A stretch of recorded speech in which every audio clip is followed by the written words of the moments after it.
Hello mga guys, magandang hapon.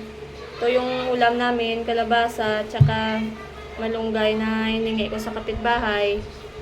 Malunggay na may ano lang, bagoong, tsaka kalabasa yung ulam natin ngayong gabi.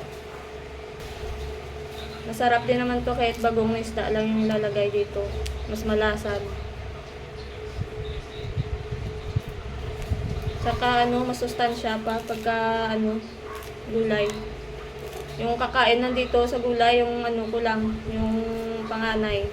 Tsaka ako, kasi yung bunso ayaw niya, lalo lang sahog. Purong gulay. Ayaw niya kumain, purong gulay. Wala pa kasing sahod pala. Kaya ito muna yung ulamin namin. Ano yun? Ayaw mo na? Magatas ka? Opo. Timpla ka na magatas.